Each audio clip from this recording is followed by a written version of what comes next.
Salut à tous, c'est Planck de la chaîne, bienvenue sur cette vidéo qui aujourd'hui va parler biais cognitifs, va reprendre un article que vous trouvez sur Psychomédia qu'ils ont nommé les biais cognitifs d'optimisme et de confirmation sont inhérents au fonctionnement mental.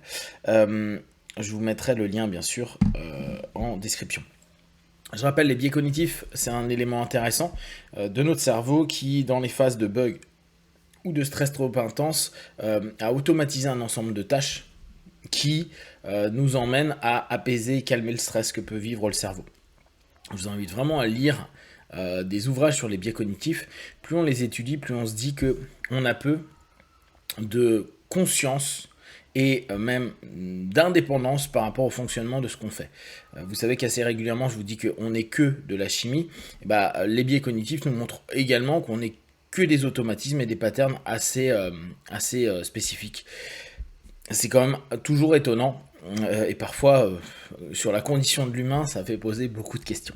Bref, les biais cognitifs, tels que le biais d'optimisme et de confirmation, sont connus pour influencer les croyances et les décisions. Les humains n'intègrent pas les nouvelles informations de manière objective. Plus de poids est accordé à celles ayant une valeur affective positive et celles confirmant les croyances antérieures. Donc, un des éléments qu'on sait, c'est que, et là on pourrait le traduire en mode hypnose, je vous rappelle, la cartographie qu'on propose dans l'hypnose n'est qu'une cartographie, n'est pas une réalité concrète dans le cerveau.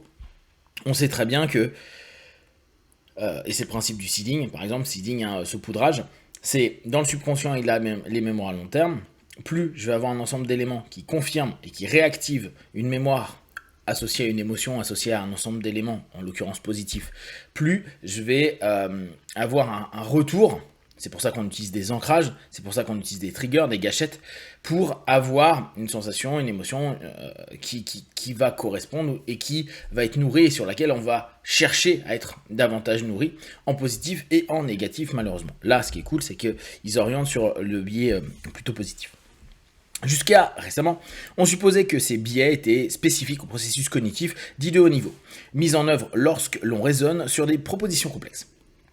Par exemple, il est bien connu que les gens surestiment la probabilité des événements désirables, la France gagne la Coupe du Monde, et sous-estiment celle des événements indésirables.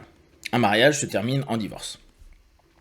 Dans une étude publiée en mai 2022 dans la revue Trends in Cognitive Science, des chercheurs français montrent que non seulement les biais d'optimisme et de confirmation sont présents même dans les processus cognitifs les plus simples, chez l'humain et chez l'animal, mais aussi que leurs intégrations dans des algorithmes d'apprentissage en intelligence artificielle renforceraient leur performance.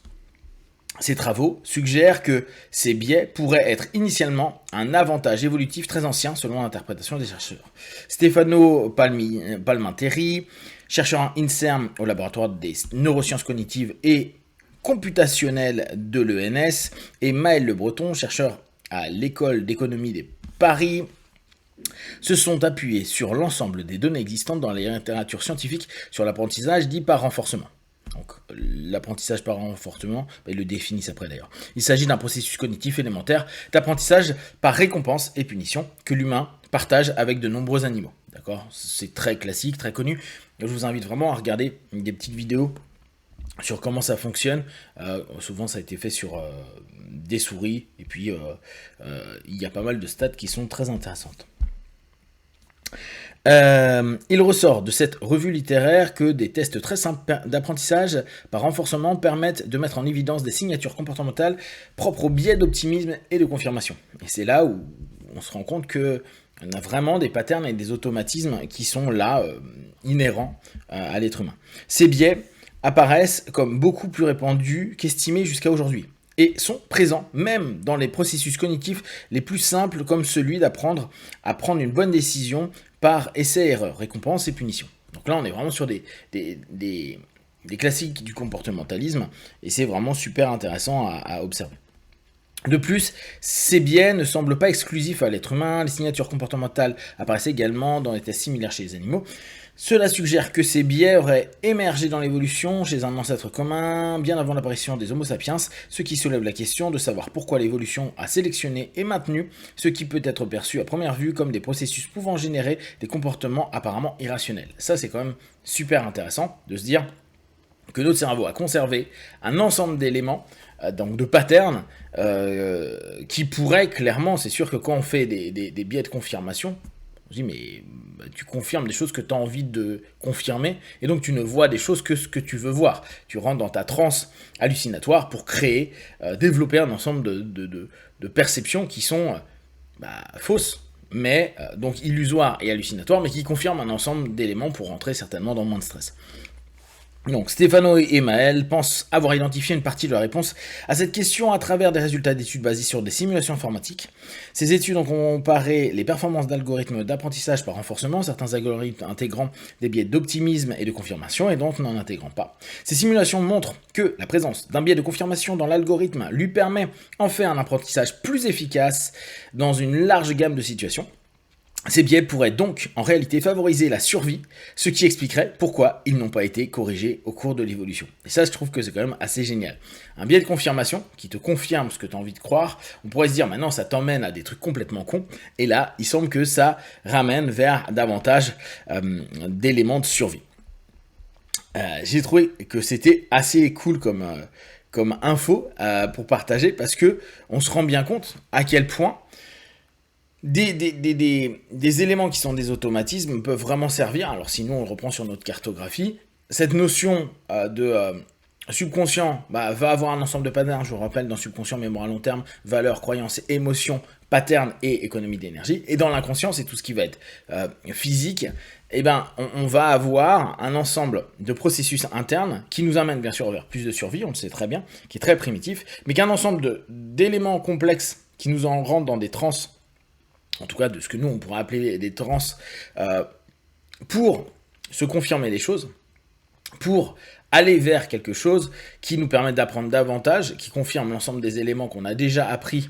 Et c'est ça qui est parfois complexe. C'est pour ça qu'on a du mal dans les débats d'idées, dans les concepts où on n'est pas en accord avec les autres. C'est qu'on est automatiquement dans un ensemble de biais qui, même dans nos expériences, parce que souvent on va dire « oui, mais moi j'ai fait l'expérience, donc je peux te dire parce que je l'ai fait », mais derrière on sait que c'est biaisé, parce que notre expérience par essence n'est qu'une consolidation pour valider des éléments qu'on avait en prérequis. C'est pour ça la difficulté qu'on a dans les sciences psycho de faire des éléments intéressants d'études, où parfois le double aveugle, ce qu'on nomme le double aveugle, est complexe parce qu'on peut quand même influencer d'un point de vue situationnel, sur des suggestions non verbales, sur un ensemble d'éléments ou comment a été orientée la phrase, par rapport à un ensemble de biais qui va confirmer ou infirmer, et déjà entrer quelqu'un dans un processus cognitif où l'absorption des suggestions verbales, paraverbales ou non verbales pourront déjà influencer et confirmer,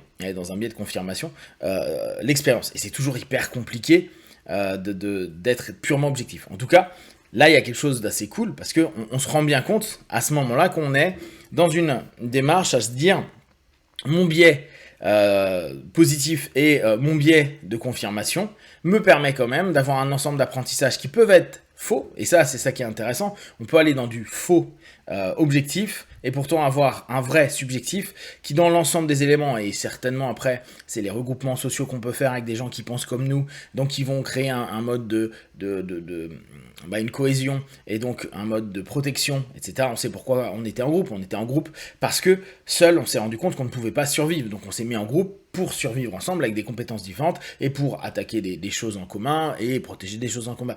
Donc c'est aussi au travers de nos biais de confirmation qu'on trouve des groupes, que ce soit sur les réseaux sociaux, dans la réalité, qui confirment notre manière de penser, et souvent les gens qui ne pensent pas comme nous, on les rejette plus ou moins directement, et c'est pour ça que les gens qui nous sont autour de nous, même si sur plein de choses on peut être en désaccord, on a des valeurs communes, des éléments qui confirment ce que l'on croit au plus profond de nous-mêmes, et quand les gens commencent à modifier un peu leurs valeurs, leurs croyances, par exemple en thérapie ou par des expériences perso, on se rend compte qu'il y a une espèce on écarte plus ou moins facilement ces gens. Donc là, il y a des éléments qui sont vraiment, vraiment cool à cogiter, à se dire, bon, toute cette notion-là, c'est intéressant pour l'apprentissage, c'est intéressant pour notre survie, et ces fameux biais de confirmation qui sont tellement présents à longueur de journée, bon, ils ont un sens qui est bien plus profond que simplement calmer apparemment le stress du cerveau, même si c'est un des points clés. Si je suis en sécurité, si je suis en phase, je peux utiliser cette énergie à d'autres éléments, et on sait que le processus cognitif est hyper important. Si vous avez des questions et des remarques, partagez sur Facebook, YouTube. Je vous partage bien sûr l'article et comme d'habitude de tout ce que je propose, ne prenez que ce qui est bon et juste pour vous tester, observer, analyser, conclure. Be one, ciao.